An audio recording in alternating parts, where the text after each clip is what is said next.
Hello students, till now we have studied the first chapter of kinematics, that is motion in a straight line. We have studied about the one-dimensional motion of the object. Now we will start with the next chapter, that is chapter 4, motion in a plane. In this chapter we will study about the motion of the object in two dimensions. Means हमारे पास जब आपके पास कोई भी object जो है वो plane में move करेगा तो उस केस में आपके पास दो कंपोनेंट और दो कोऑर्डिनेट्स जो हैं आपके पास पोजीशन को डिटरमाइन करेंगे. फॉर एग्जांपल आपके पास अगर वो एक्स वाई कोऑर्डिनेट में मूव कर रहा है then X and Y coordinate these will vary with the time. So उस सिचुएशन में आपके पास मोशन किस तरह का आएगा उस सारी चीज़ों को हम लोग यहाँ पर डिस्कस करेंगे. लेकिन यहाँ पर हमारे पास to make our problems very easy, there is a new concept in the physics, that is a concept of the vectors. हम लोगों को वेक्टर्स का ज्ञान होना यहाँ पर बहुत ही ज़रूरी है. फिजिक्स जो है वो आगे सारी की सारी आपके पास किसके ऊपर चली हुई है, that is in the form of the vectors. Most of the laws of the physics these are explained in terms of the vectors. आपके पास वेक्टर्स की फॉर्म में जो है आपके पास जो लॉज हैं वो एक्सप्लेन किए गए हैं, क्योंकि आपके पास most of the physical quantities that are the vector quantities. तो इसका मतलब उनका एडिशन है, उनका सब्ट्रैक्शन है, या हम लोग को मल्टीप्लिकेशन करते हैं, कई बार करते हैं, तो हम लोगों को वेक्टर की जो है वो जानकारी होना जरूरी है. क्यों? क्योंकि हमारे पास जो वेक्टर एडिशन है या वेक्टर सब्ट्रैक्शन है या वेक्टर जो प्रोडक्ट है आप लोगों के पास, दैट इज़ नॉट एप्लीकेबल और that can not be calculated by applying the simple laws of algebra. So हम लोग ये सारी चीज़ें यहाँ पर पढ़ेंगे, लेकिन सबसे पहले हम लोग यहाँ पर बात करेंगे किसकी, वेक्टर्स की. हम लोग सीखेंगे कि एक्चुअल में वेक्टर्स हैं क्या हमारे पास, उनके बारे में हम लोगों ने स्टडी करना है. फिर धीरे धीरे हम लोग वहीं पर आएंगे, मोशन के बारे में पढ़ेंगे हम लोग. तो मोशन तो बाद में पढ़ेंगे हम लोग, पहले हम लोग सीखेंगे किसके बारे में, वेक्टर्स के बारे में. तो वेक्टर्स का ये जो टॉपिक है ये सिर्फ आपके पास not only for the 11th class, it is helpful for you till further you will study the physics. जब तक आप लोग फिजिक्स पढ़ोगे तब तक आपके पास ये वेक्टर्स जो हैं वो साथ ही चलेंगे. Without the help of the vectors you are not able to study physics. So you have to study और you have to learn the concept of the vectors very carefully. ठीक है, इसलिए हम लोग बेटा आज धीरे धीरे सीखेंगे कि आपके पास ये वेक्टर्स होते क्या हैं, किस तरह के हैं. यही कंसेप्ट लेकर के चलेंगे हम लोग कुछ दिन के लिए. इनका एडिशन सीखेंगे, इनका सब्ट्रैक्शन सीखेंगे हम लोग, इनकी मल्टीप्लिकेशन सीखेंगे. ठीक है, ये सारा काम हम लोग करेंगे और उसके बाद हम लोग बात करेंगे किसकी, मोशन की बात करेंगे. ठीक है, तो स्टार्ट करते हैं हम लोग. देखो हमने बात की थी कि that the physical quantities are of two types. पहली बात की थी हम लोगों ने कौन सी, that is the scalar quantities. एक तो बात की थी कौन सी, स्केलर्स, और दूसरे हम लोगों ने बात की थी कौन सी, वेक्टर्स. यही बात की थी हम लोगों ने. एक तो हो गए scalars and second one are the vectors. तो पहले अगर बात करें हम लोग that what are the scalars. Scalars are the physical quantities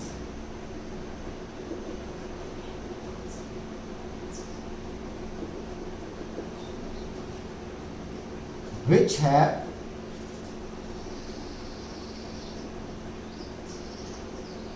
only magnitude only.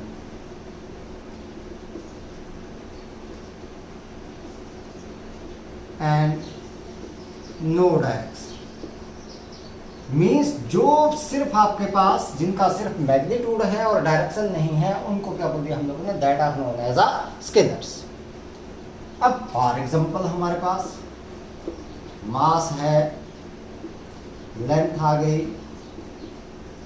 Time की बात कर ली हम लोगों ने, वर्क की बात कर ली, etcetera. These all are what, these are the scalar quantities. Okay, दूसरा आपके पास vectors.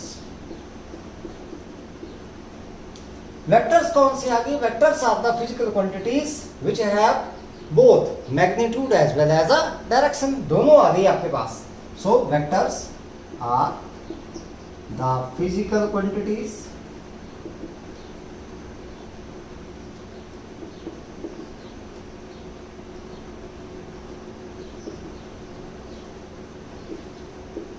which have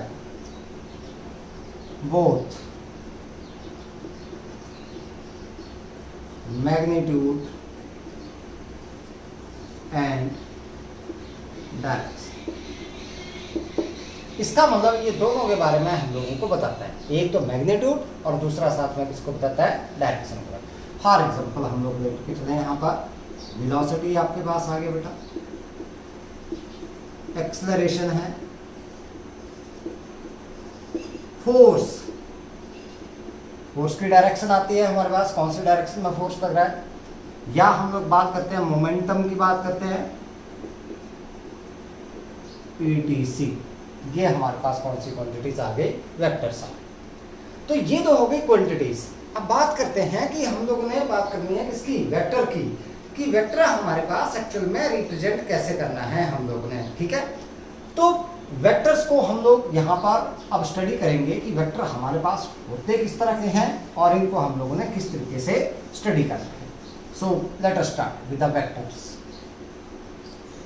so here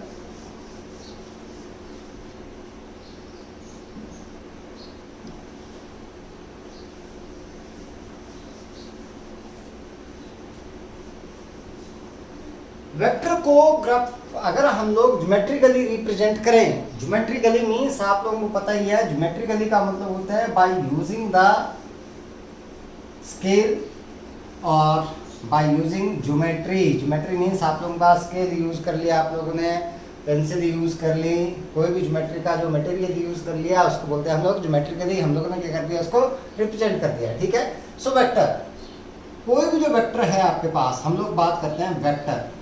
ठीक है, so vector is represented by a straight line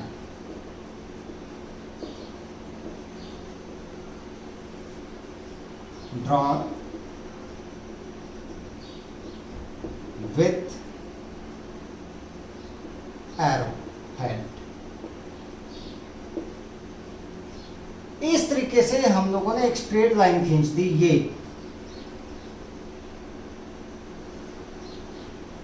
इसको बोल दिया हम लोगों ने vector. The initial point of the vector, जहां से ये स्टार्ट हुआ, that is known as the tail of the vector, इसको बोलेंगे हम लोग इसकी tail. And the tip of the vector, tip of the arrow, that is known as its head, इसको बोल दिया हेड। नाउ ये किसी स्केल से हम लोग ने ड्रॉ किया, जब भी डिफरेंट वेक्टर्स हम लोगों ने ड्रॉ करने हैं तो उनका कंपैरिजन होता है। So the length of the vector, जो लेंथ है आपके पास, लेंथ ऑफ दिस एरो जो हम लोगों ने ये रिप्रेजेंट किया है, ठीक है, स्ट्रेट लाइन है, या वेक्टर हमारे पास जो आ गया, represent the magnitude of the vector. मतलब जो फिजिकल क्वांटिटी, जो वेक्टर का मैग्नीट्यूड है, मतलब इसकी न्यूमेरिकल वैल्यू कितनी आ रही है, तो वो कौन रिप्रेजेंट करेगा आपके पास, इसकी लेंथ जो है, that will represent its magnitude. अगर मैंने कम लेंथ का खींच दिया, इसका मतलब उसकी क्या हो गया, मैग्नीट्यूड क्या हो गया, कम हो गया। ज्यादा लेंथ का खींच दिया, इसका मतलब उसका मैग्नीट्यूड क्या हो गया आपके पास, ज्यादा हो गया। ठीक है, ठीक, ये तो हो गया वेक्टर। अब किसी भी फिजिकल क्वांटिटी को हम लोगों ने कैसे रिप्रेजेंट करना है, वेक्टर क्वांटिटी, कोई भी vector quantity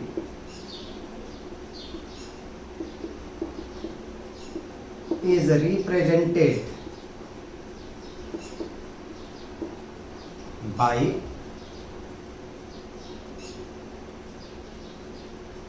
using arrowhead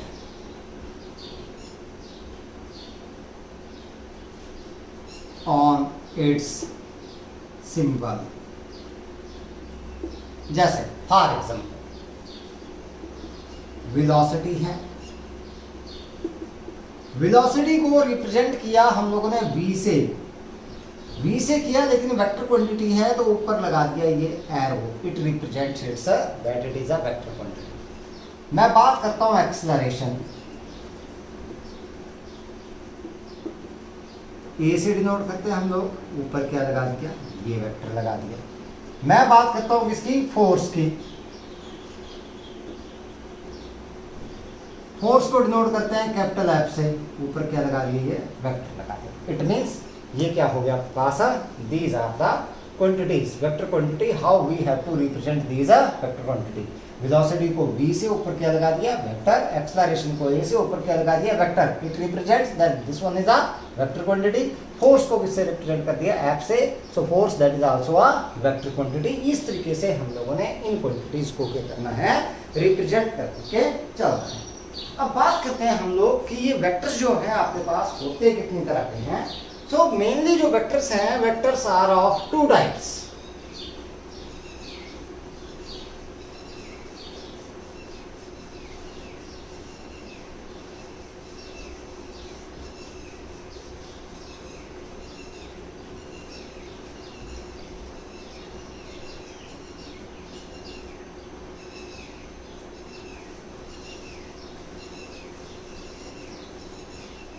Types of vectors.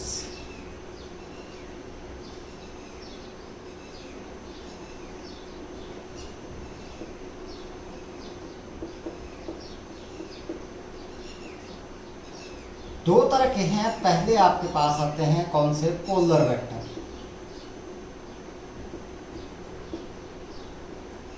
और दूसरे आपके पास आते हैं एक्सियल वेक्टर्स।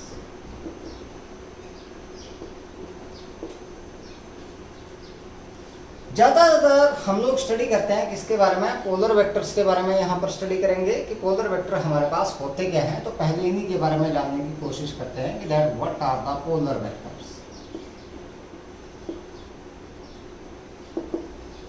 द वेक्टर्स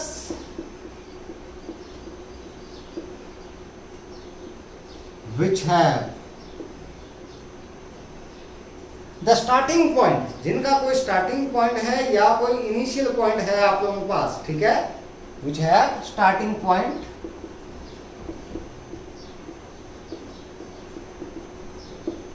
और पॉइंट ऑफ एप्लीकेशन, इसको भी बोलते हैं हम लोग point of application, are called polar vectors.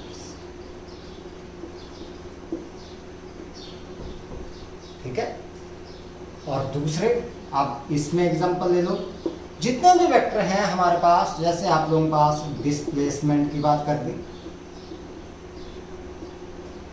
Displacement होगा तो किसी पॉइंट से स्टार्ट होगा भाई, इस पॉइंट से लेकर के उस पॉइंट तक। अगर हम लोग बात करें किसकी, वेलोसिटी की, तो वेलोसिटी भी हम लोग क्या करेंगे, कहीं से स्टार्ट करेंगे भाई, यहाँ से स्टार्ट कर दी हम लोगों ने, इसी पॉइंट से स्टार्ट कर दी, उसकी डायरेक्शन को शो करना है हम लोगों ने, तो वहीं से स्टार्ट करेंगे, किसी पॉइंट के ऊपर टेंजेंट ड्रॉ करते हैं हम लोग। फोर्स है तो फोर्स की भी डायरेक्शन किसी पॉइंट के ऊपर ही देंगे हम लोग। इसका मतलब इनका क्या आ गया आपके पास है, इनिशियल पॉइंट आ गया या पॉइंट ऑफ एप्लीकेशन आ गया, जहां पर ये क्या कर रहे हैं, एक्ट कर रहे हैं। ठीक है, लेकिन अगर हम लोग बात करें, दूसरी बात आ गई कौन सी, axial vector.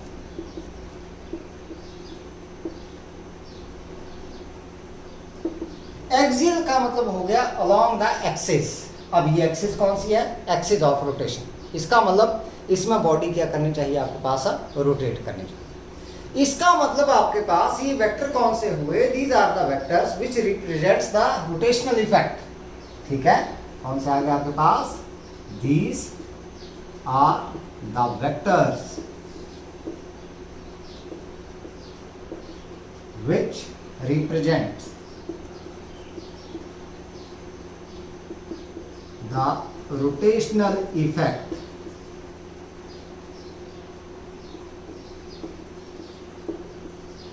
and act along the axis of rotation।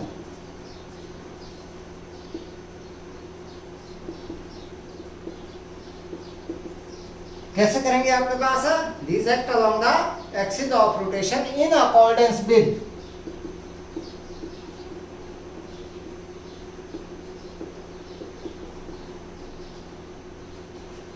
right hand rule, right hand thumb rule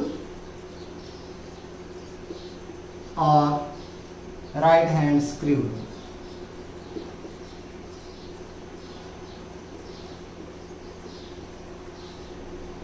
इसके ऊपर बाद में आएंगे हम लोग कि ये राइट हैंड थंब रूल कैसे इनकी डायरेक्शन देनी है और किस तरीके से। मोटी मोटी बात ये हो गई, जब आपके पास बॉडी रोटेट करेगी तो एक्सिस के अलाउंग जो वेक्टर आपके पास एक्ट करेगा उस वेक्टर को हम लोगों ने क्या बोल दिया, that vector is known as a axial vector. ठीक है, तो फॉर एग्जांपल हमारे पास यहाँ पर एंगुलर वेलोसिटी, ये आगे चल के पढ़ेंगे हम लोग रोटेशनल डायनामिक्स में। एंगुलर वेलोसिटी, एंगुलर मोमेंटम की बात कर लें,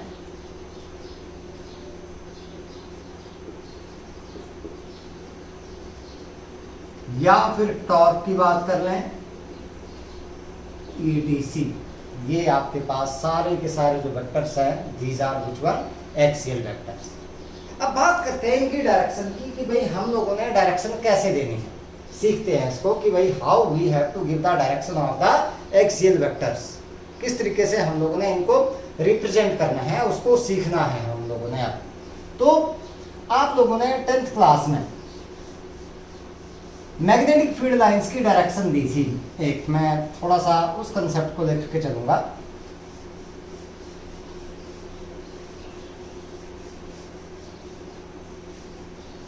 straight conductor, current carrying conductor से आप लोगों ने मैग्नेटिक फील्ड लाइंस की डायरेक्शन दी थी और उसमें आप लोगों ने क्या बोला था कि that if we imagine to hold the straight conductor, straight current carrying conductor in the right hand such that the thumb points in the direction of the current, then the curvature of the fingers that represent the direction of the magnetic field lines। यही बोला गया था कि ये हमारे पास अगर straight conductor आ गया और हम लोगों ने क्या किया कि इसको होल्ड कर लिया हम लोगों ने किसमें, राइट हैंड में, such that thumb points in the direction of the current, then the curvature of the fingers, जिस साइड को फिंगर्स आपके पास इंसर्कल करेंगी, that represents the direction of the magnetic field lines. अब इसमें थोड़ा सा हम लोगों ने उल्टा चलना है। जैसे मान लो हमारे पास क्या है कि जब ये मैंने प्लेन मान लिया कोई इस तरीके से,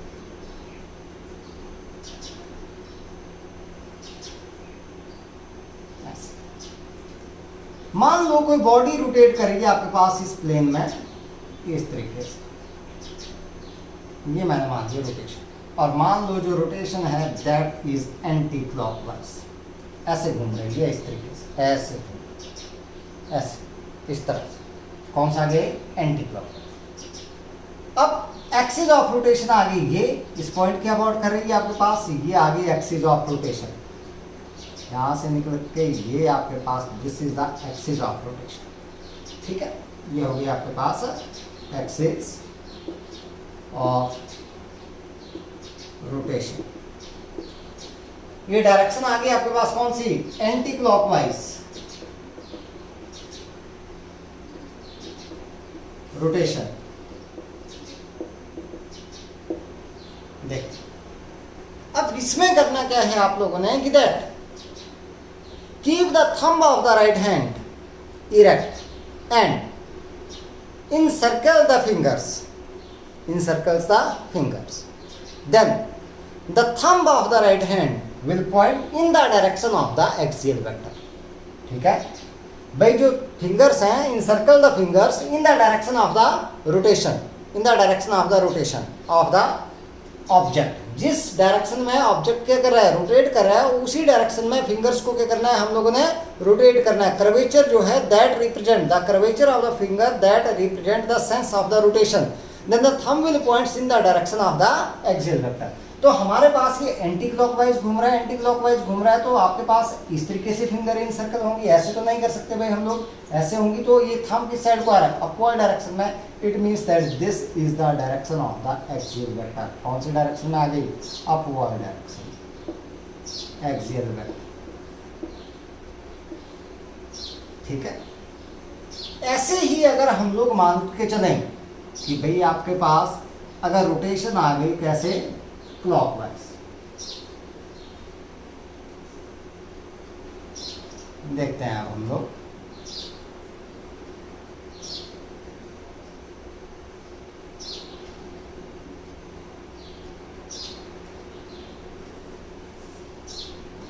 हमारे पास रोटेशन आ गई ये इस तरीके से। ठीक है,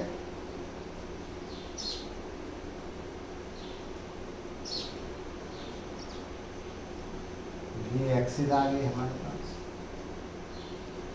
जैसे अब देखो, फिंगर को इंसर्कल करना है in the sense of the rotation, तो भाई ऐसे तो मैं अब फिंगर को इंसर्कल नहीं कर सकता हूँ। कैसे? इस तरीके से नहीं कर सकता हूँ, तो क्या करना पड़ेगा? ऐसे करना पड़ेगा हाथ को।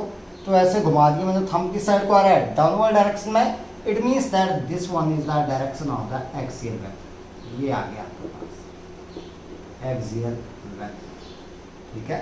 इसको मैं लिख दिया एक्सिस ऑफ रोटेशन। ये किसके लिए आ गया? This is for clockwise rotation, ठीक है। सो एंटी क्लॉकवाइज के लिए आपके पास क्या आएगा? अपवर्ड आएगा, और क्लॉकवाइज के लिए क्या आएगा आपके पास? डाउनवर्ड डायरेक्शन में इसकी एक्सियल वेक्टर की डायरेक्शन, ठीक है।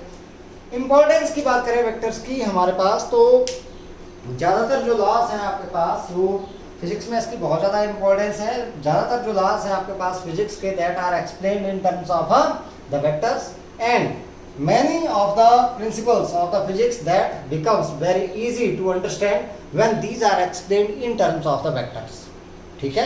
तो उस तरीके से हम लोग जो है जब भी रिजल्टेंट निकालते हैं किसी चीज़ का, कैलकुलेशन हम लोग निकालते हैं, तो अगर वेक्टर के फॉर्म में करें तो हमारे पास बहुत ही इजी हो जाता है। इसलिए वेक्टर का जो ज्ञान है, इनकी जो आप लोगों के पास नॉलेज है, दैट इज़ वेरी इंपॉर्टेंट। इसलिए हम लोग यहाँ पर इनके बारे में थोड़ा सा पढ़ेंगे। अब कुछ हम लोग यहाँ पर इम्पोर्टेंट डेफिनेशंस जो हैं वो स्टडी करेंगे, ठीक है। उनके बारे में थोड़ा सा हम लोग जानने की कोशिश करेंगे। देखते हैं हम लोग क्या क्या है। पहले बात करते हैं हम लोग modulus of a vector. General लेकर के चलेंगे अब हम लोग।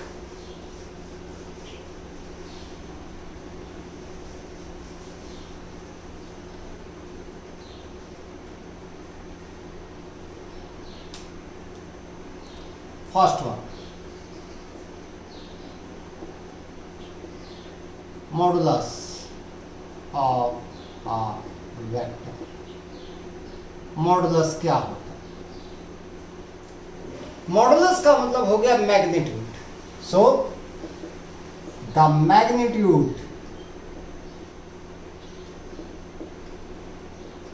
Of a vector is called modulus of a vector। किसी भी वेक्टर का मैग्नीट्यूड जो है उसको क्या बोल दिया? उसका मॉडुलस बोल दिया। सो मॉडुलस ऑफ वेक्टर ए, मैंने जनरल ले लिया कोई वेक्टर ए, इज, या तो मैं इसको लिख दूं सिंपली ए, और मैं इसको लिख दूं एस। इस या तो ए, ये सीधा हटा दो आप लोग ऊपर से, या फिर वेक्टर रहने दो और साथ में क्या लगा दो? मॉड लगा दो, तो भी आप लोगों के पास क्या होंगे? ये मॉडुलस, ठीक है।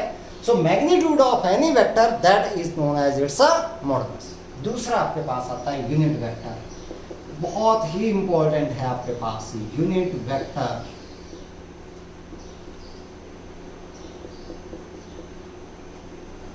क्या यूनिट वेक्टर? जब भी हम लोग डिफाइन करेंगे किसी गिवन वेक्टर का डिफाइन करेंगे, ठीक है। सो यूनिट वेक्टर, यूनिट का मतलब हो गया जिसका मैग्नीट्यूड क्या हो? यूनिट हो। अब वेक्टर है तो इसका मतलब इसकी डायरेक्शन भी होगी, तो इसका मतलब ये कोई एक ऐसा वेक्टर है जिसका मैग्नीट्यूड कितना है? 1। यूनिटी, यूनिटी, यूनिट का मतलब हो गया यूनिटी, यूनिटी का मतलब क्या होता है? 1, ठीक है। So unit vector of a given vector is a vector of unit magnitude at same direction, या ऐसा बोल सकते हैं at along same direction as that of given vector, at along same direction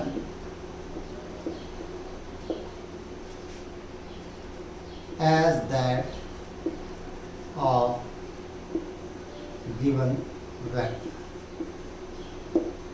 मतलब कि किसी वेक्टर का यूनिट वेक्टर क्या हुआ, ऐसा वेक्टर जिसका मैग्नीट्यूड तो यूनिट ही है लेकिन वो उसी वेक्टर के अलोंग क्या करे, एक्ट करे, जिसका कि वो यूनिट वेक्टर है। तो उस वेक्टर को हम लोगों ने क्या बोल दिया, unit vector. It means that this is the vector which is only used to give the direction of a vector, जो कि किसी वेक्टर की डायरेक्शन को दिखाने के काम में लिया जाता है। उस वेक्टर को हम लोगों ने क्या बोल दिया, यूनिट वेक्टर। तो इसको रिप्रेजेंट करेंगे हम लोग, अगर बात करें यूनिट वेक्टर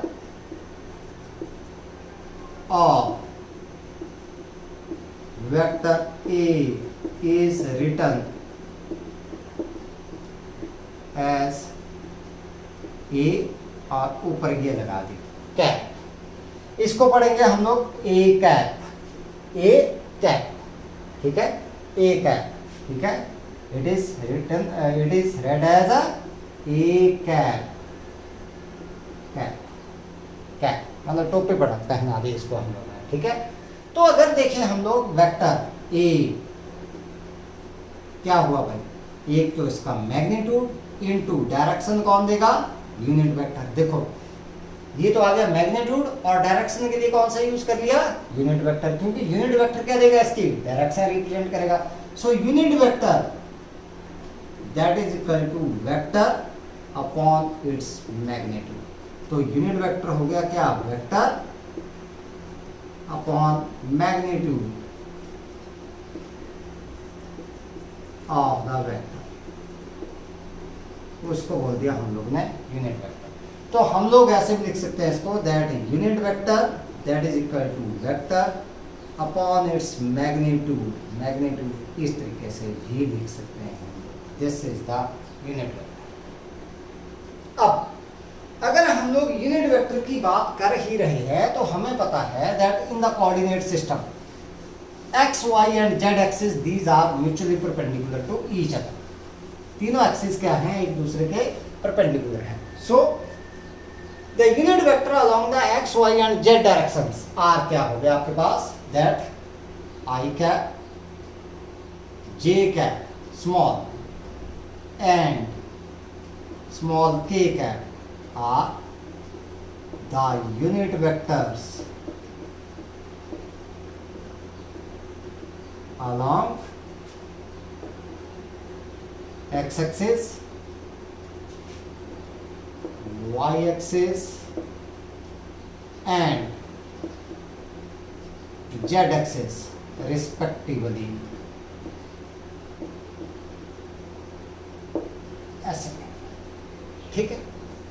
अब एक एग्जांपल लेकर के चलते हैं। जैसे मान लो हमारे पास कोई वेक्टर है, ए वेक्टर है, उसके तीनों कोऑर्डिनेट आपके पास आ रहे हैं, एक्स भी है, वाई भी है और जेड भी है, आपके पास तीनों कोऑर्डिनेट आ रहे हैं। तो vector A that can be written as, vector A that can be written as A x i plus A y j plus A z k, इस तरीके से हम लोग रिप्रेजेंट करते हैं इस वेक्टर। तो इसका मैग्नीट्यूड अगर निकालें हम लोग तो बेटा ऐसे निकालते हैं, ए एक्स का स्क्वायर प्लस ए वाई का स्क्वायर मैग्नीट्यूड का प्लस ए जेड का स्क्वायर अंडर द रूट। ये बाद में सीखेंगे हम लोग, इसी चैप्टर में सीखेंगे कहाँ से आता है, लेकिन अभी थोड़ा सा मैं यूनिट वेक्टर निकालना सिखाऊंगा आप लोगों को। एक एग्जाम्पल लेकर के चलेंगे हम लोग, उसके लिए मैं आप लोगों को बता रहा हूँ। इस तरीके से हम लोगों ने क्या करना है, इसका मैग्नीट्यूड निकालना, ठीक है। तो हमारे पास जैसे मान लो एक क्वेश्चन है that find the unit vector of, find the unit vector of this vector A is equal to 3i minus 2j plus k, ऐसे बोल दिया हमारे, ठीक है। तो मैं इसका पहले देखो यहाँ पर अगर मैं सोल्यूशन की बात करूँ तो ए आपके पास दे रखा है कितना, 3i माइनस 2j प्लस के, यही दिया हुआ। पहले मैं निकालूँ इसका मैग्नीट्यूड, क्या करूँगा, 3 का स्क्वायर प्लस माइनस 2 का स्क्वायर। ध्यान दें यहाँ पर माइनस नहीं लगाना है, माइनस इसका मैग्नीट्यूड कितना है -2 का स्क्वायर प्लस इसका आ गया 1 का स्क्वायर अंडर का root. So this a that is equal to 9 plus 4 plus 1 that is equal to under root 14।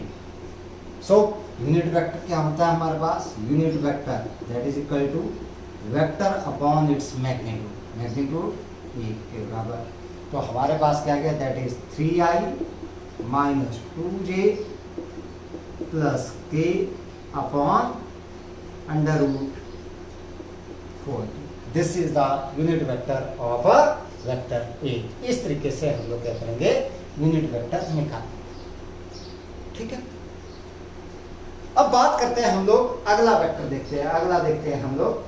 Next one आता equal vectors, third one point के ऊपर आते हैं हम लोग, इक्वल वेक्टर्स।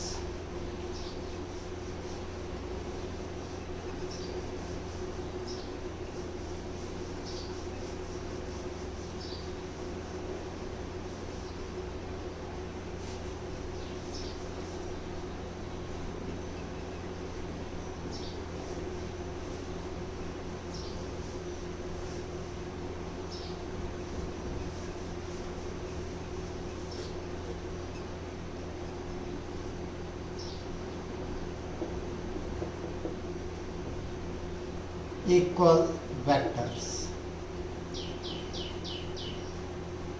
इक्वल का मतलब जिनका मैग्नीट्यूड बराबर हो और डायरेक्शन भी सेम हो, समझ गए, तभी इक्वल हुए हमारे पास, अदरवाइज इक्वल नहीं हुए। देखो इक्वलिटी होने का मतलब क्या हुआ, आपके पास एक तो मैग्नीट्यूड भी बराबर हो, इसका मतलब दोनों वेक्टर की लेंथ क्या हो गई, बराबर हो गई, और दूसरी बात आपके पास क्या हो, डायरेक्शन भी सेम हो। इट मीन्स हमारे पास कोई भी दो पैरेलल वेक्टर्स जो कि आपके पास जिनकी लेंथ बराबर है, two equal vectors acting along the parallel straight lines are known as a equal vectors. ठीक है, तो हमारे पास द टू वेक्टर्स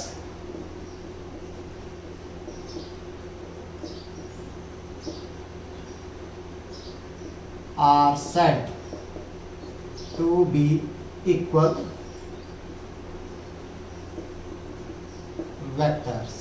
पहली कंडीशन क्या है, अगर उनका मैग्नीट्यूड क्या हो, बराबर हो। ठीक है, दो वेक्टर हमारे पास इक्वल वेक्टर्स कब आएंगे, if they have equal magnitude and a same direction.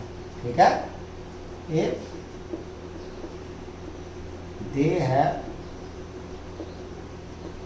Equal magnitude and same direction. So these vectors are represented by parallel straight lines. ठीक है, तो जैसे हमारे पास a और b अगर मान लो इक्वल वेक्टर्स हैं, तो हमारे पास ये वेक्टर a आ गया, ये मैंने रिप्रेजेंट कर दिया। इतनी ही लेंथ का मैं वेक्टर b यहां पर ड्रॉ करूं, अगर ये लेंथ बराबर होनी चाहिए बेटा ये, और पैरेलल आने चाहिए आपके पास, then these two vectors are equal vectors, means vector a that is equal to vector b। No matter कि ये एक जगह से स्टार्ट हो, मैं इनको ऐसे भी लिख सकता हूं, ये वेक्टर a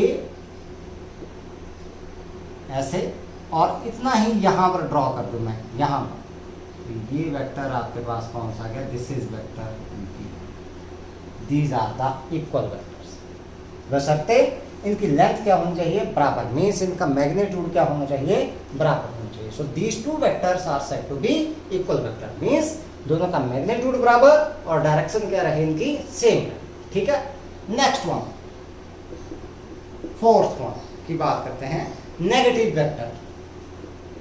ये भी इंपॉर्टेंट कंसेप्ट है।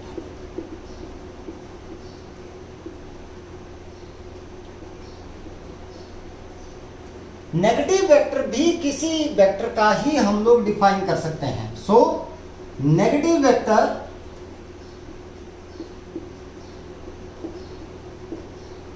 Of a given vector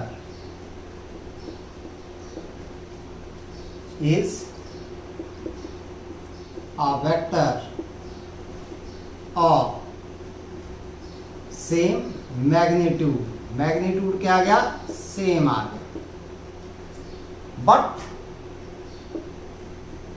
acts in opposite direction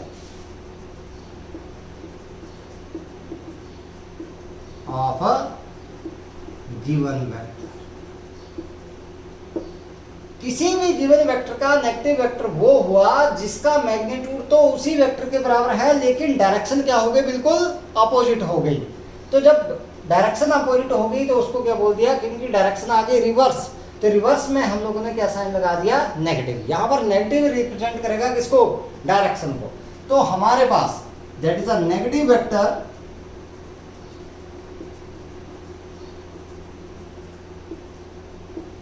of vector A is, this is negative of A, ऐसे रिप्रेजेंट। तो जैसे ये वेक्टर ए है, ये इसका नेगेटिव वेक्टर मैंने बिल्कुल यहाँ पर ड्रॉ कर दिया, बराबर मैग्नीट्यूड और आपके पास डायरेक्शन कर दी मैंने क्या, रिवर्स, बिल्कुल रिवर्स कर दी। मैग्नीट्यूड क्या रखा, बराबर रखा है। तो ये कौन सा वेक्टर हो गया आपके पास, इसका नेगेटिव वेक्टर। ठीक है, तो नेगेटिव वेक्टर क्या हुआ, किसी भी गिवन वेक्टर का having the same magnitude but act in the opposite direction of the given vector, that vector is known as a negative vector। उस वेक्टर को क्या बोल दिया हम लोगों ने, नेगेटिव वेक्टर। अब बात करते हैं हम लोग, नेक्स्ट वन आपके पास आता है को इनिशियल वेक्टर्स। फिफ्थ वन, को इनिशियल वेक्टर्स। तो को इनिशियल का मतलब हुआ आपके पास जिनका इनिशियल पॉइंट क्या है, सेम है, उन वेक्टर्स को बोल दिया हम लोगों ने कौन से, को इनिशियल वेक्टर्स।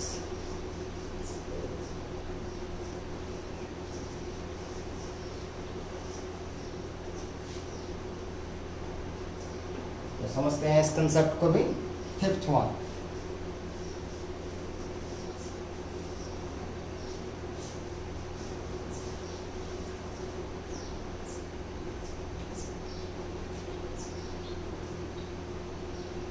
को initial vectors. The vectors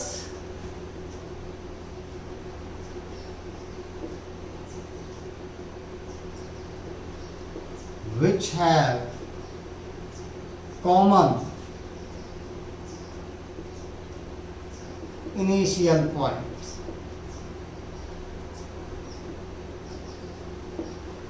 are called co-initial vectors.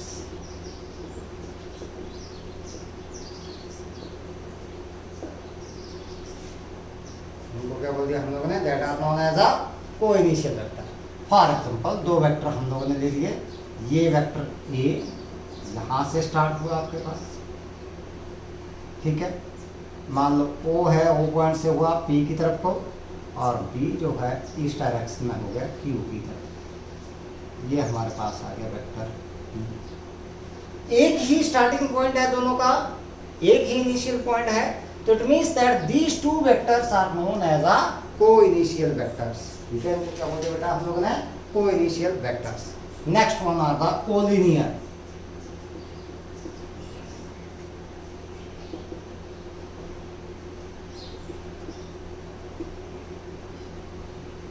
ठीक है, कोलिनियर वेक्टर्स।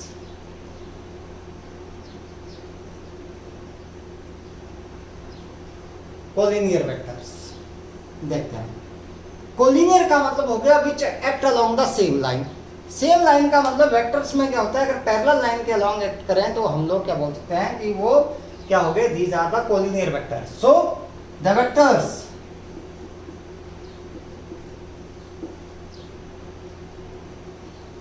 having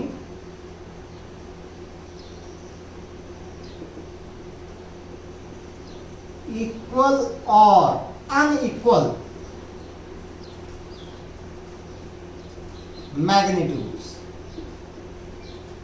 आप ध्यान दें, मैग्नीट्यूड की यहां पर कोई कंडीशन नहीं है, मैग्नीट्यूड इक्वल भी हो सकता है और अनइक्वल भी हो सकता है। द वेक्टर्स हैविंग इक्वल और unequal magnitudes but acts along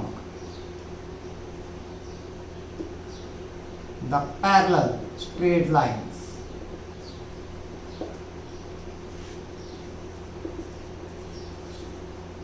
are called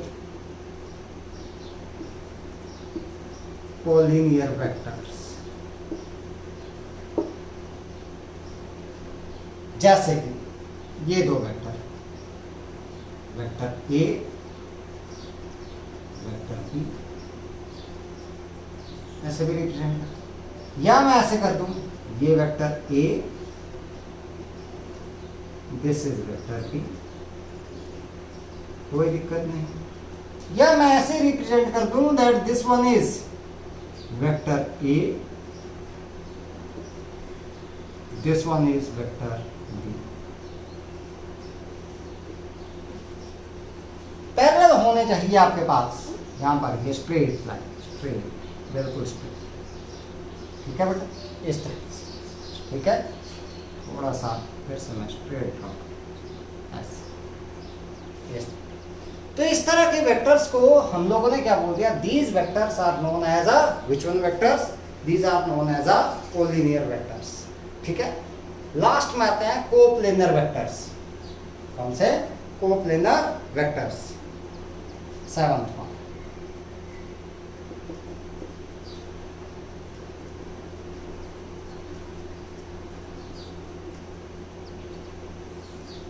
the vectors which act in the same plane, जो सेम प्लेन में एक्ट करें उनको क्या बोल दिया हम लोगों ने, coplanar vectors. So the vectors which act in same plane, that are known as a coplanar. For example, ये वेक्टर A आपके पास आ गया, this is vector B, this is vector C, सारे इसी प्लेन में एक्ट कर रहे हैं आपके पास। ये आपके पास बोर्ड का जो प्लेन है एक्स वाई प्लेन में, इसको मान लेता हूँ, एक ही प्लेन में एक्ट कर रहे हैं। इट मींस ये सारे के सारे जो वेक्टर्स हैं, these are known as the coplanar vectors. इन सभी को क्या बोल दिया, कोप्लेनर वेक्टर्स। तो इस तरह से हम लोगों ने इन वेक्टर्स को जो है वो ध्यान में रखना है। अब बात करते हैं हम लोग, एक इंपॉर्टेंट कंसेप्ट आपके पास आता है, that is a position vector and a displacement vector in a plane.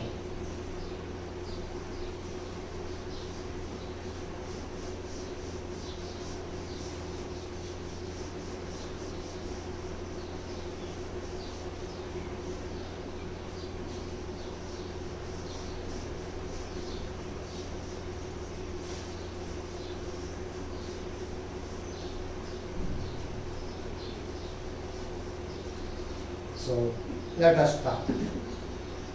Position vector and displacement vector in a plane. समझते हैं हम लोग इसको क्या है।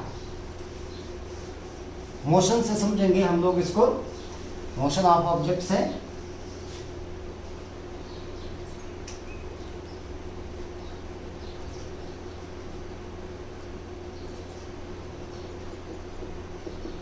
पोजीशन वेक्टर कई जगह पर यूज करना है हम लोगों ने इसको, ये word position vector and displacement vector.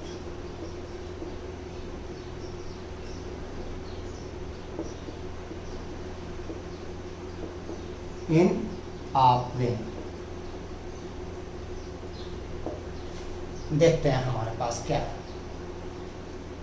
Consider the motion of an object in X Y plane with origin O। हमने क्या किया, किसी ऑब्जेक्ट का मोशन जो है वो एक्स वाई प्लेन में कंसीडर कर लिया विद ऑरिजिन O।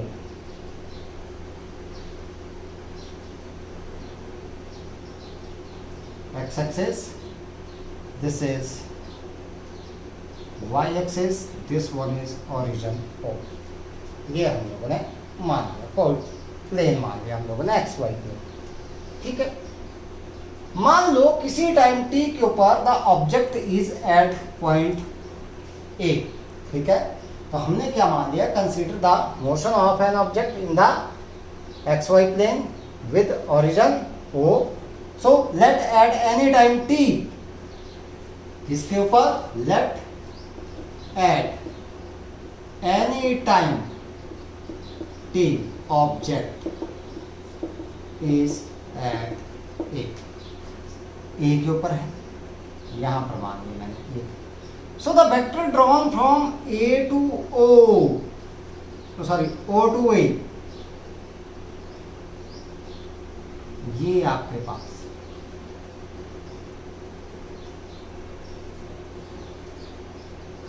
दस यहां तक represent the position vector of the object at time t. So this vector OA is the position vector of object at time t, इस time it is represented by r. तो O A that is equal to R के बराबर मैंने इसको represent कर दिया, ये vector ले लिया मैंने आर। बेटा हम लोगों ने जब भी पोजीशन वेक्टर को रिप्रेजेंट करना है तो आर से ही रिप्रेजेंट करना है। तो देखते हैं पोजीशन वेक्टर क्या हुआ आपके पास। Position vector is the vector drawn from the origin to the position of the object at the given instant of time. क्या हुआ? It is the vector drawn from the origin to the position of the object at any instant of the time, that is known as a position vector. अब ये हमारे पास क्या करता है, जो पोजीशन वेक्टर है, it gives us two information.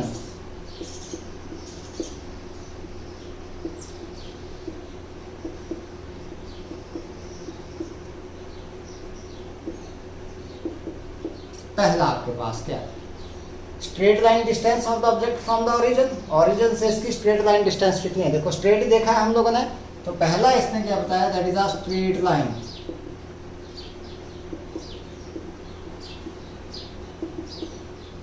Distance of object from the origin. दूसरा, direction of the object with respect to the origin. कौन सी डायरेक्शन में, ओरिजिन से इस साइड को है, इस साइड को कितने एंगल के ऊपर है, उसकी बात कर ली। So direction of object with respect to origin. तो दो चीजें हम लोगों के पास पोजीशन वेक्टर ने लिखा। तो पोजीशन वेक्टर एक्चुअल में क्या हुआ, किसी भी इंस्टेंट ऑफ टाइम के ऊपर जब हम लोग ओरिजिन से उस पोजीशन तक का एक वेक्टर ड्रॉ कर देते हैं, तो उस वेक्टर को क्या बोल दिया हम लोगों ने, उस टाइम के ऊपर उस ऑब्जेक्ट का पोजीशन वेक्टर बोल दिया। ठीक है। अब मान लो किसी टाइम टी डैश के ऊपर जो ऑब्जेक्ट है that reaches at point B, यहां पर पहुंच जाता है, मान लो आपके पास इस पॉइंट, और मान लो ये ओ भी आपके पास एक नया वेक्टर आ जाता है at time t dash object reaches at B. तो ये जो आपके पास vector O B that is equal to R dash मैंने मान दिया इसको, ये R dash, this is the position vector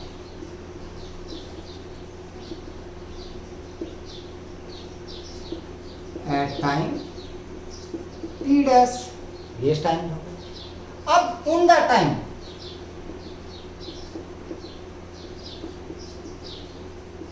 interval, देखो यहां पर पहुंचा टी डैश में, टी पर था यहां पर आपके पास, तो टाइम इंटरवल हो गया T dash minus T, object displace हो गया ए से बी तक। तो अगर मैं ए से बी तक एक वेक्टर ड्रॉ कर देता हूं ये, so this vector is known as displacement vector.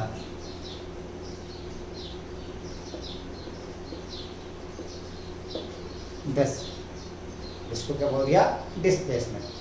ठीक है। A B is the displacement vector. तो इस वेक्टर को क्या बोल दिया हम लोगों ने, डिस्प्लेसमेंट वेक्टर। तो डिस्प्लेसमेंट वेक्टर एक्चुअल में हुआ क्या आपके पास, the vector which represent that how much and in which direction, how much मतलब कितना, and in which direction मतलब कौन सी डायरेक्शन में, the object have changed its position in the given interval of the time is known as a displacement vector. The vector which represent that how much and in which direction, how much and in which direction the object has changed its position in the given interval of the time is the displacement of the object, displacement vector of the object in a that interval of a time. उसको बोल दिया हम लोगों ने क्या, displacement vector. तो यहां पर अगर मान लो हमारे पास, समझा गई ये स्टेटमेंट, तो अगर मान लो हमारे पास यहां पर ए जो पॉइंट है,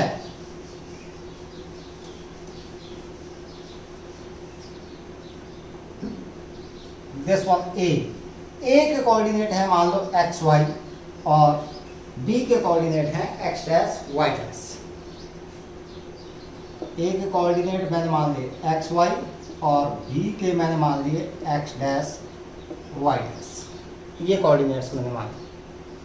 तो मैं अगर बात करूं vector O A that is equal to vector R that is equal to X I, unit vector लगाऊंगा, प्लस वाई जे, ऐसे लिखते हैं इसको जब भी वेक्टर लिखना है, कोऑर्डिनेट्स के टर्म में प्लस कर देते हैं बेटा उनको, और साथ में क्या लगा देते हैं, यूनिट वेक्टर लगा देते हैं हम लोग, ठीक है।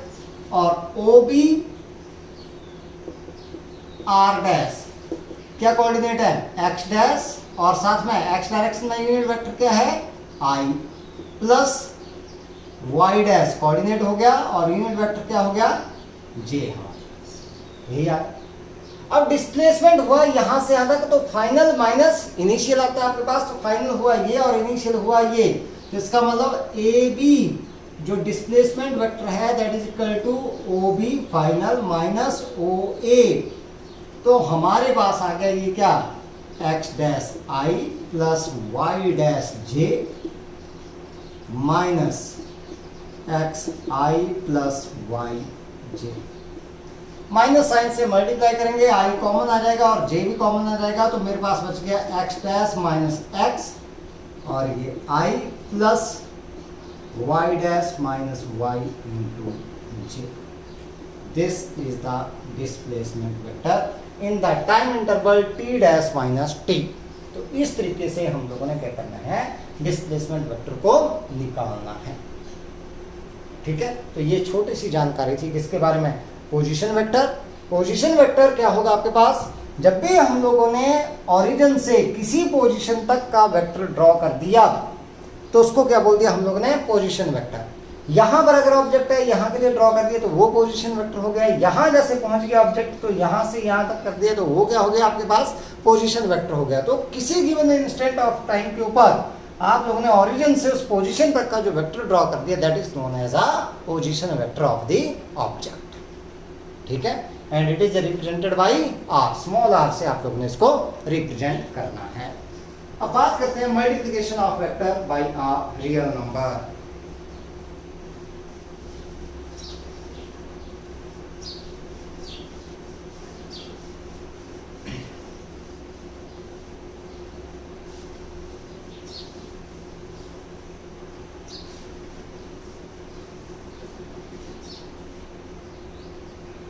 देखते हैं इसमें क्या है,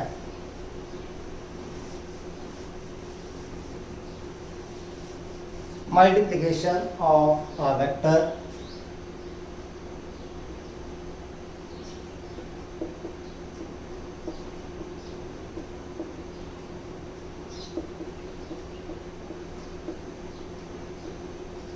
by a real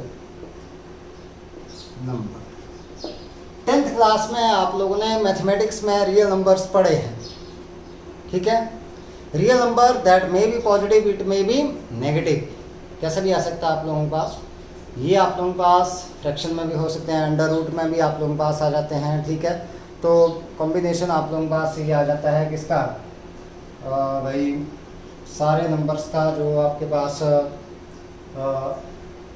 natural numbers आ गए, इंटीजर्स आप लोगों के पास आ गए, या फ्रैक्शंस आप लोगों के पास आ गए, या फिर आप लोगों के पास स्क्वायर रूट में जो नंबर आ गए, वो सारे के सारे नंबर्स क्या आ जाते हैं आपके पास, that are known as a real numbers. ठीक है। सो यहाँ पर देखते हैं हम लोग दैट जब हम लोग क्या करेंगे, किसी वेक्टर को मल्टीप्लाई करेंगे, the multiplication of a vector, the multiplication of a vector A with a real number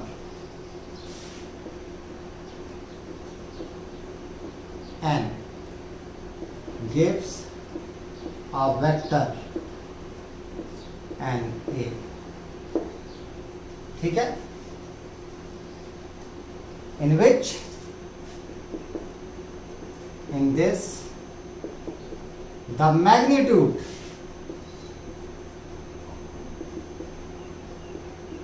of the vector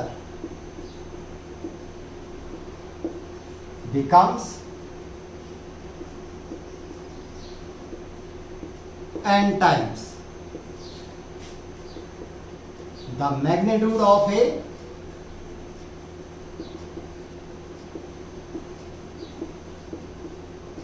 and its direction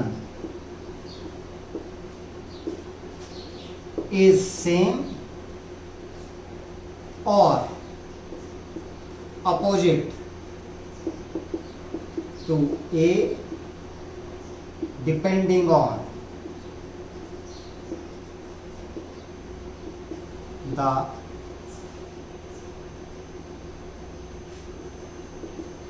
sign of n, means whether it is positive or negative।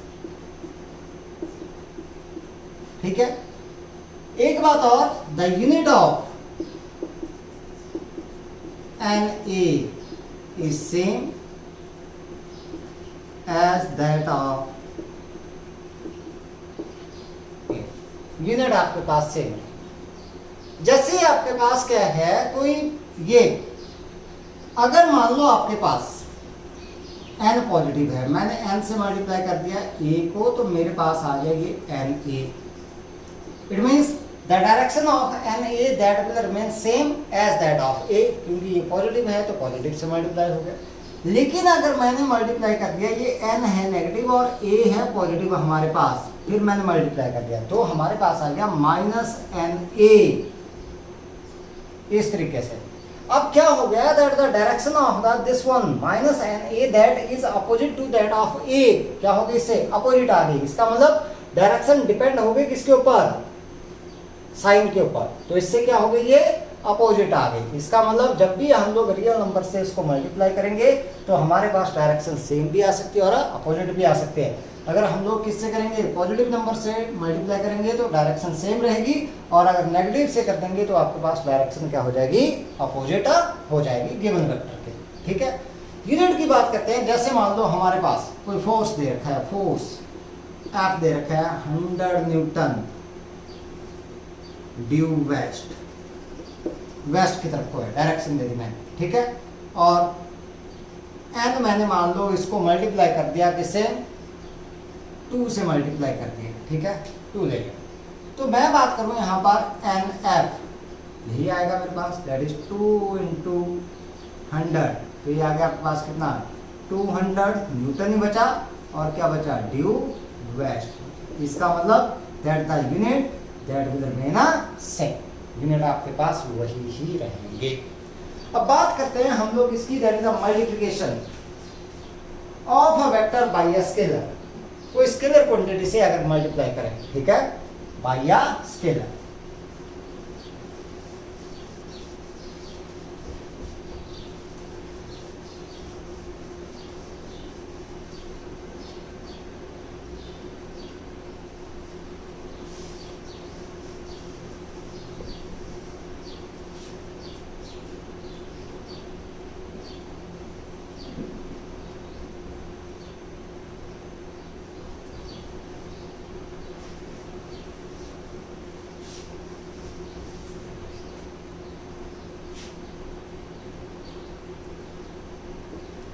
This is quantity, scalar आपके पास quantity आती है, ठीक है। When a vector A is multiplied by a scalar S, then it becomes a vector SA in which the magnitude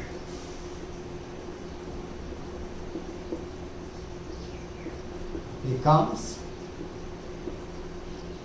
S times the magnitude of A and direction is same as that of A, क्योंकि scalar quantity में हमारे पास scalar जो quantity है वो सारी की सारी positive आती हैं, कोई भी नेगेटिव नहीं आएगी, तो इसलिए आपके पास क्या होगी, इसकी डायरेक्शन जो है आपके पास वही की वही रहेगी, ठीक है, magnitude. One more thing in this case, the unit of S A is different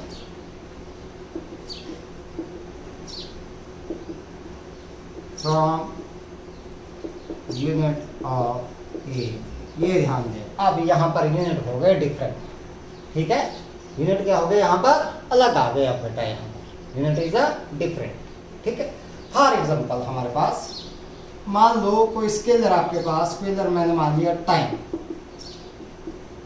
10 second मान लिया हम लोगों ने, ठीक है, और जो वेक्टर है वो मैंने मान लिया फोर्स, मान लिया 100 न्यूटन, ड्यू वेस्ट ही मान लेते हैं, कोई बात नहीं, जो पहले माना था वही मान। तो मैंने क्या कर दिया, दोनों को मल्टीप्लाई कर दिया, एस ए मतलब टी इंटू एफ आपके पास आ गया, that is equal to 10s 10 second into 100 newton due west. तो हमारे पास क्या आ गया, ये एफ इंटू टी, ये इम्पल्स होता है आपके पास वैसे, तो ये इम्पल्स के बराबर आ जाता है बेटा, इम्पल्स आई के बराबर इम्पल्स होता है ये, वैसे आप लोगों को यहाँ पर रिप्रेजेंट करने की अभी ज़रूरत नहीं है, बाद में पढ़ेंगे कि इम्पल्स होता क्या है आपके पास।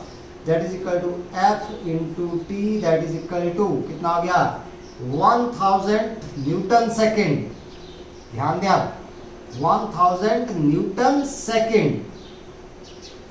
यूनिट चेंज हो गए, इसके थे न्यूटन ही, जो ए था उसके थे न्यूटन ही, तो इसका मतलब ऐसे के यूनिट क्या हो गए, different from A, due west, direction वही ही रहेगी आपके पास, ठीक है।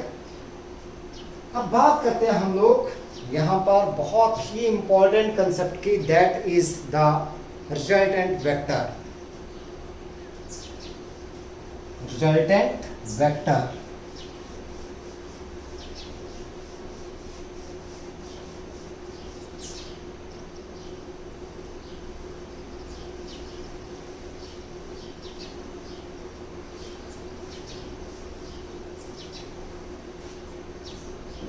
देखते हैं हम लोग रिजल्टेंट वेक्टर क्या होता है।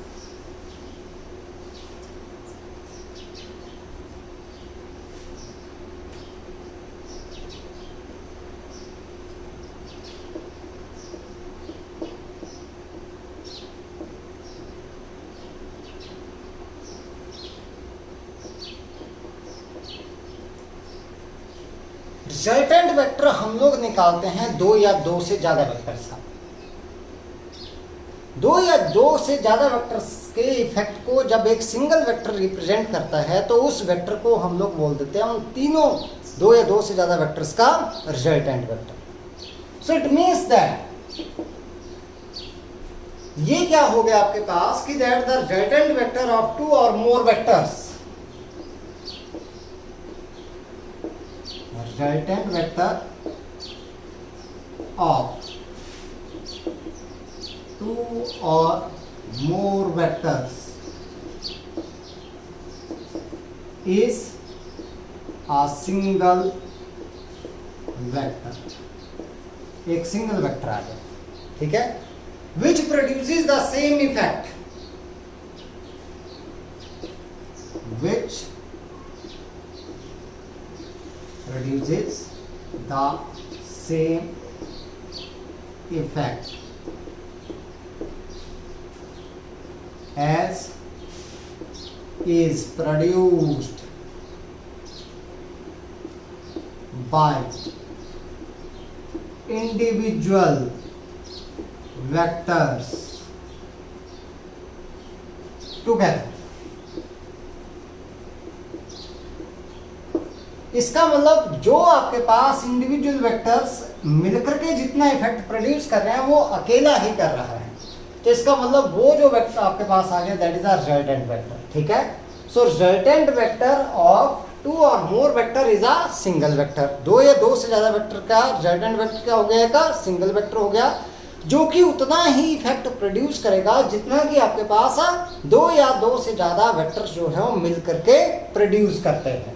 तो इसका मतलब वो उन सभी का क्या हो गया, रिजल्टेंट वेक्टर, मतलब उन सभी को जोड़ दे तो आपके पास वो वेक्टर आपके पास आ गया, ठीक है। तो इसको डिनोट करते हैं हम लोग, it is denoted by R. तो मान लो अगर हम लोग बात करें that the resultant vector of vector A and vector B is given by R is equal to vector A plus vector B। इसका मतलब क्या हुआ, ये सिंपली ऐड नहीं होते हैं हमारे पास, इनके लिए अलग रूल है आपके पास, लेकिन मैं बोलूँ अगर इन दोनों का सम करके मतलब जो ये इकट्ठे होकर के जितना इफेक्ट प्रोड्यूस करे उतना ये सिंगल ही प्रोड्यूस करे, तो इसका मतलब इन दोनों का रिजल्टेंट आपके पास किसके बराबर आ गया, that is equal to vector R। तो ये दोनों वेक्टर का क्या हो गया, रिजल्टेंट वेक्टर हो गया। ये निकालना कैसे है ये हम लोग आगे सीखेंगे, ठीक है। तो हम लोग बात करते हैं कि that vector addition is not possible by the simple laws of algebra. Simple सी बात देखते हैं, हम लोग सीखेंगे आज एक दैट वेक्टर एडिशन करेंगे हम लोग। अब ये एडिशन की फॉर्म में लिखा मैंने यहाँ पर कि भाई आप लोगों को लगा होगा R लिख दिया मैंने, R is equal to A plus B, कि भाई सिंपली हम लोग क्या कर देंगे, इनको ऐड कर देंगे, तो ऐसा नहीं है बेटा आपके पास, ठीक है। So vector addition is not possible by simple laws of algebra.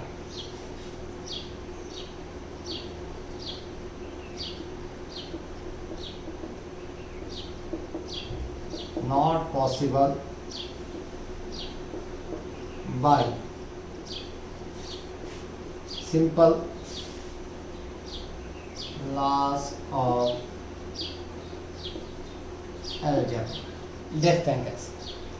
ये मान लो आपके पास, ये मैंने डायरेक्शन मान ली, this is north, this is south, this is east, this is west. Any person, कोई भी है आपके पास, ये स्टार्ट होता है किसी पॉइंट से P से, ये पॉइंट P आ गया यहां पर, it displaces 4 metre towards east, Q mark, then the displacement of the object towards the north, S मान लिया मैंने, that is 3 metre. Now the displacement of the object in the given time, ये यहाँ तक पहुँच गया आपके पास, इनिशियल पोजीशन थी यहाँ पर, चला ये कैसे ऐसे गया और यहाँ से परपेंडिकुलर आया यहाँ। अब डिस्प्लेसमेंट में निकालूं तो सिंपल लॉज ऑफ अलजेब्रा अगर मैं लिख दूं इसको कि भाई हमारे पास आ गया था P Q that is equal to किसके बराबर था, दैट इज 4 मीटर, किस साइड को, ड्यू, किस साइड को, ईस्ट, ये लिखा था मैंने, और Q S that is equal to कितना, 3 मीटर ड्यू नॉर्थ। तो मैंने लिख दिया कि भाई हमारे पास जो डिस्प्लेसमेंट है पी एस आर के बराबर यही आएगा, रिजल्टेंट यही हुआ इन दोनों वेक्टर्स का, यही आया आपके पास, डिस्प्लेसमेंट तो यही आएगा। So displacement P S that is equal to Q S plus sorry P Q plus this one, P Q plus Q S, लेकिन अगर मैं इनको सिंपली जोड़ दूं, ऐसे जोड़ दूं, तो मेरे पास आ रहा है ये 4 + 3 that is equal to 7, but this is wrong. ये थोड़ी है, हमारे पास तो स्ट्रेट लाइन डिस्टेंस निकलेगा डिस्प्ले, तो इसका मतलब सिंपल लॉज ऑफ अलजेब्रा नहीं निकाल सकते हैं, ये रिजल्टेंट नहीं निकलेगा हमारे पास, क्योंकि आर लिखा था हम लोगों ने r = a + b, ऐसे नहीं आएगा। तो हम लोग क्या करेंगे, यहाँ पर भाई यही लाइन निकालनी है, हम लोगों ने ये निकालनी है, तो सिंपल लॉज ऑफ अलजेब्रा नहीं लगाए हम लोगों ने। यहाँ पर क्या करेंगे, पाइथागोरस थ्योरम लगाएंगे हम लोग, देखते हैं क्या लगेगी आपके पास। तो PS का मैग्नीट्यूड निकालेंगे पहले,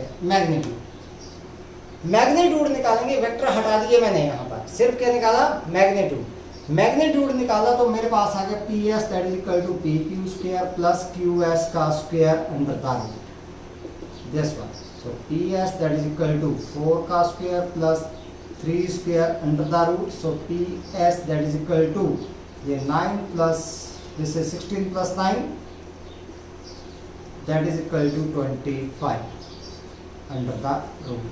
So PS that is equal to 5 metre. अब ये आ गया मैग्नीट्यूड, इतना आ गया ये 5 मीटर, ये तो आ गया मैग्नीट्यूड। अब डायरेक्शन निकालनी है ये वाली, भाई इसके साथ, ईस्ट के साथ कितनी डायरेक्शन में है, किस साइड को, नॉर्थ की तरफ को है, ईस्ट से किस साइड को गए, ये नॉर्थ की साइड को गए। डायरेक्शन निकालनी है तो डायरेक्शन देगा tan of theta that is equal to perpendicular upon base that is 3/4. So theta is equal to tan inverse 3/4 s. So displacement is 5 meter at angle theta is equal to tan inverse 3/4, ठीक है, towards north with the east, towards north with the east. तो इसका मतलब हम लोग जो है वो वेक्टर्स को सिंपली ऐड नहीं कर सकते हैं by applying the simple laws of algebra.